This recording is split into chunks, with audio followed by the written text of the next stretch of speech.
நகர்தனிலே மஸ்ஜிது நபவியிலே ஒரு நாள் மதீனா நகர்தனிலே ஓங்கு மஸ்ஜிது நபவியிலே பெருமான் நபிகள் பகர்ந்தார்கள் பெருமான் நபிகள் பகர்ந்தார்கள் அன்புடன் தோழர்கள் மத்தியிலே ஒரு நாள் மதீனா நகர்தனிலே ஓங்கு மஸ்ஜிது நபவியிலே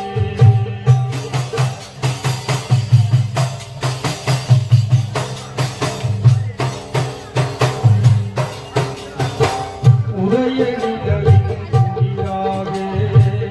உலகில் தோன்றிய உம்மி நபி உடைய நிழலின் குளிராக உலகில் தோன்றிய உம்மி நபி நீதிமறையின் திருவுருவாய் தினமும் வாழ்ந்த தூதர் சொன்னார் இறுதி நாள் நெருங்கி வருகிறது இறைவன் அழைப்பும் தெரிகிறது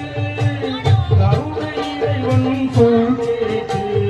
கடமையை செய்தது குறையுள்ளது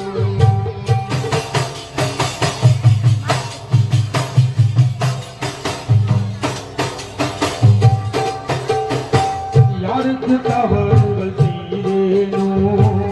எவருக்கு துன்பம் தந்தேனோ யாருக்கு தவறுகள் செய்தேனோ எவருக்கு துன்பம் தந்தேனோ கூறுங்கள் அன்பு தோழர்களே குறைகள் இருந்தால் கூறுங்கள் எப்போதேனும் சிறு பிழைகள்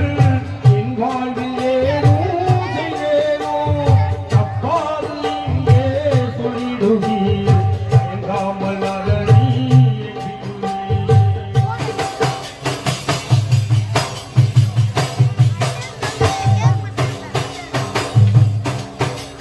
அது கேட்ட தோழர்கள் நெஞ்சங்கள் அதிர்ந்தது அங்கமெல்லாம் நடுங்கியே அது கேட்ட தோழர்கள் நெஞ்சங்கள் அதிர்ந்தது அங்கமெல்லாம் நடுங்கியே நீதி தவறாத நாயகமே நாங்கள் நன்மையன்று தீமை செய்ததில்லை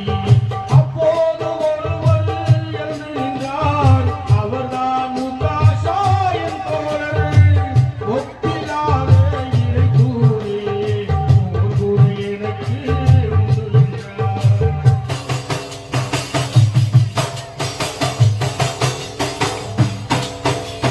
சொன்னதும் சஹாபா பெருமக்கள் சினத்தால் துடித்து எழுந்தார்கள் சொன்னதும் சஹாபா பெருமக்கள் சினத்தால் துடித்து எழுந்தார்கள் அண்ணல் பெருமான் அமைதியுடன் ஆத்திரம் வேண்டா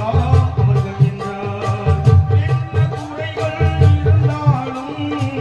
இயம்புடன் அதை நீக்கிடலாம் இன்னமாயல்லா அறிந்திடுவான் தீமையில் இருந்து காத்திடுவான்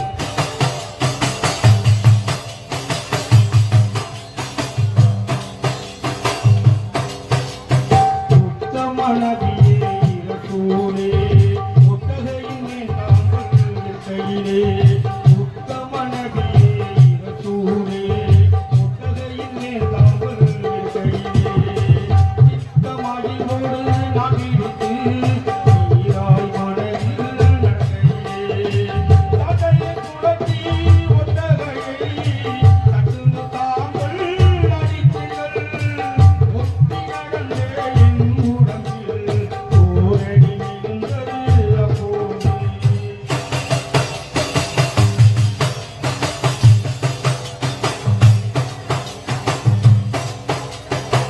அதற்கு பதிலாய் தங்களை நான்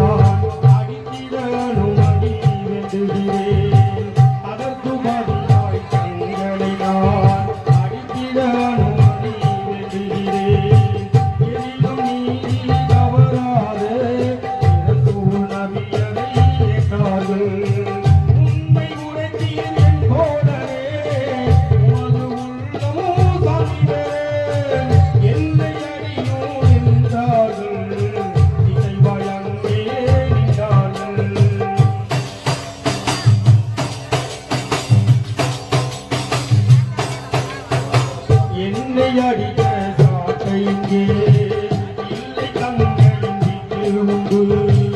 என்னை அடித்த சாட்டை இங்கே இல்லை கங்கையின் வீட்டு உண்டு எண்ணம் நிறைவேற வேண்டும் அதை என்றதை எடுத்து வந்துள்ளுங்கள் இனிய விழாலே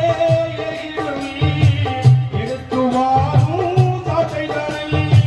கண்ணீரோடு விழால் விரைந்தார் கருணை நபியின் இல்லத்திலே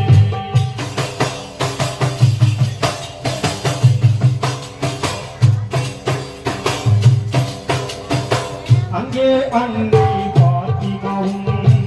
ஆருயிர் மக்கள் ஹசன் ஹுசைனும் அங்கே அன்னை பாத்திமாவும் ஆருயிர் மக்கள் ஹசன் ஹுசைனும் தாகையும் வேறும் வீட்டினிலே பண்பின் உறைவிடமாயிருந்தார் பாசமிகுந்த அன்பர்தினால் அன்னை பாத்திமா எதிரிந்து தேசம் கவர்ந்திடும் சபைகளிலே கடந்த நிலையமுடன் எடுத்து வைத்தார்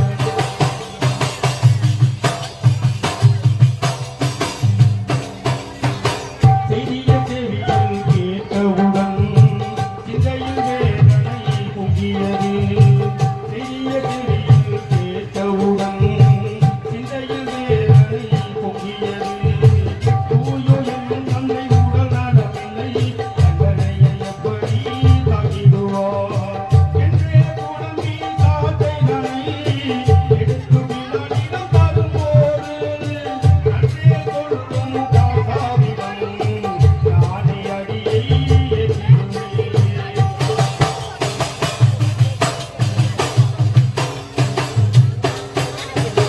அருமை குழந்தைகள் வசம் முத்தேனும் அழுக